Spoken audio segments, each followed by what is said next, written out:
In the summertime, my beach town becomes a hotspot for fun and nightlife. Weekends are filled with beach days and pool parties, and the nights usually end at one of the popular beach bars. I'm getting older though, and most of the guys I used to hang out with are now in relationships or married. They're no longer up for spontaneous nights out, so making plans isn't as easy as it used to be. One weekend, while I was out with some of the few friends who still liked going out, we were approached by two guys at the bar. They seemed friendly, having overheard our conversation and jumped in casually. They looked like they were in their mid-30s, maybe 8 years older than us. Both were on the shorter side, but seemed cool and laid back. They introduced themselves as Alec and James, and they ended up bar hopping with us for the night. Alec left earlier, while James stuck around and stayed with our group until late. He gravitated toward me most of the night, and we talked quite a bit.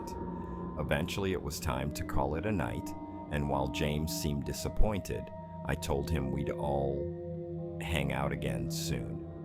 The following weekend, none of my friends were free. I was trying to figure out my plans when I got a text from James. He asked what I was up to, and I replied that I had no plans yet. He suggested going to a beach bar and offered to pick me up. Since I needed something to do and remembered having fun last time, I agreed. He pulled up around 9 or 10 p.m. When I walked out expecting Alec to be in the car too, I went for the back seat, but James told me to sit in the front. It was just him. A little unexpected, but I went with it. On the way, he suggested we hit a dive bars first to pre-game before heading to the beach bar with the dance floor. I said sure. He took me to this hole-in-the-wall place that had a dark, moody vibe and a red glow from dim lights. He ordered drinks right away, and I was already feeling it after just a couple rounds, especially since I'd had a couple shots back at home before leaving. I went to the bathroom for a moment, and when I returned, there were 2 more drinks waiting. I hadn't even finished my last one. I was surprised he kept ordering, but I chalked it up to an older guy being generous. After that final drink, my memory goes completely dark. The next thing I remember is waking up in a pitch-black room, lying on the cold floor. I reached for my phone, nothing in my pockets. Panicked, I stood up and began feeling along the walls until I found a light switch. I flipped it on and saw I was in a small utility room with a water heater, cleaning supplies, and a mop and bucket. There was a closed door. I was terrified. I slowly opened it and stepped into another dark room.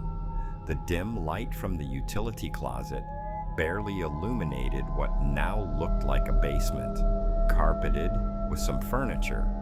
I couldn't find another light, so I started cautiously feeling my way around, trying to find the stairs. That's when I heard a movement behind me, someone rising from a couch. Then I heard James call my name. I screamed and turned toward the sound. I could only make out his silhouette. He said, "Calm down. It's not what you think. You got too drunk at the bar, so I brought you here to sleep it off." All I could say was, "Why was I on the floor? Where are my things?" He approached me, claiming my stuff was upstairs, and told me to relax. I said I was leaving, but his tone changed. "No, you're not," he said. I threatened him. He responded as if he had a weapon and warned me not to try anything. He insisted I was too drunk to leave, and then said he'd get me some water and I should go back to sleep. He walked upstairs. I heard the basement door unlock, open, then close again, followed by the sound of it being locked. I searched frantically for anything to use as a weapon, but found nothing. I had one option: wait by the door and ambush him. Minutes later, the lock clicked. As soon as he opened the door, I shoved him to the ground and got him in a chokehold. I demanded to know where my phone and wallet were. He gasped that they were on the kitchen table. I asked if he had any weapons. He admitted to having a switchblade. I grabbed it from his pocket and flicked it open. He tried to claim he was just looking out for me. I didn't believe him. I got off him, ran to the kitchen, grabbed my belongings, and left immediately. I called my brother, who's also my roommate, and he rushed over to get me. The next morning, I went to urgent care. They tested me, and sure enough, Rohypnol was found in my system. I got in touch with a lawyer and filed a civil suit against James. It's still ongoing. There's no smoking gun that proves James drugged me or planned something worse, but between him locking me in the basement and hiding my belongings, I think I have a strong case. To this day, I have no idea what he truly intended, and I don't ever want to know.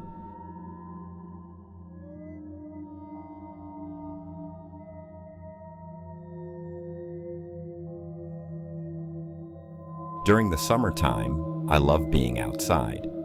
When the season rolls around, I stay with my family in Mott, Pennsylvania. We've got 2 acres of land, a small shooting range in the yard, a quad, 2 dirt bikes, and trails weaving through the woods behind the house. It's the perfect setup for outdoor fun. One warm but cloudy afternoon, I was bored and wanted to get some exercise. I grabbed my mountain bike and decided to hit the trail. I much prefer the wooded trails to riding on the roads, especially with the forest so close by. Before heading out, I stepped outside and took in the sky. The light peeked through stormy clouds, casting a strange yellow hue over everything. I could smell rain on the breeze. A summer storm was definitely rolling in.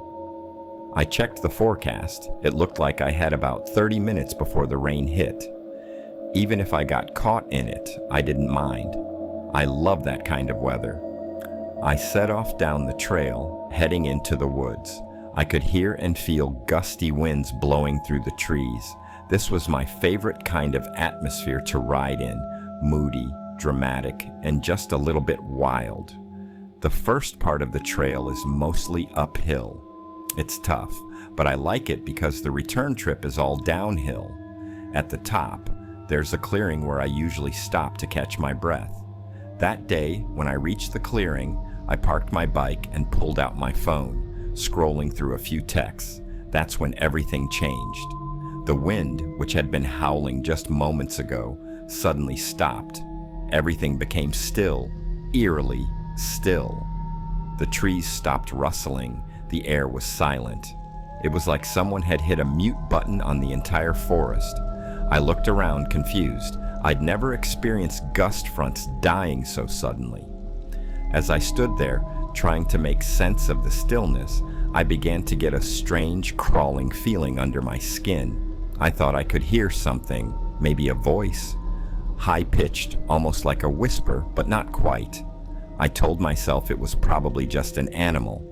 But something about the combination of the strange sky, the oppressive silence, and those faint sounds felt deeply wrong. Then I heard the sound of sticks snapping, not far away. I turned toward the noise, eyes scanning the trees ahead on the trail. That's when I saw it. Roughly 30 or 40 feet away, just off the path, something was crouched low between the trees. It looked human. Kind of, but not quite. Its posture was strange, almost like it was hiding, stalking, watching me. I froze, and then just as suddenly as everything else had stopped, the sky opened up. Rain began pouring through the canopy above, breaking the silence with a chorus of droplets hitting leaves and branches. But the relief that came with the sound was short-lived. I was already turning my bike around. I pedaled as hard as I could, racing back down the trail, letting the steep slope carry me home. I didn't dare look back. Lightning lit up the forest around me, thunder crashing seconds later. On any other day, I might have found it beautiful. But all I could think about was the hunched figure in the woods. I made it back, drenched, heart racing. I threw my bike in the shed and rushed inside without saying a word. I went straight to my room and climbed into bed, too shaken to talk about what I'd seen. That night, I had a nightmare. I saw that thing again, only now it wasn't hiding. It was floating through the dark woods, coming straight toward me, its face twisted and demonic. I woke up in a cold sweat, heart pounding. It was one of the most disturbing days and nights I've ever experienced.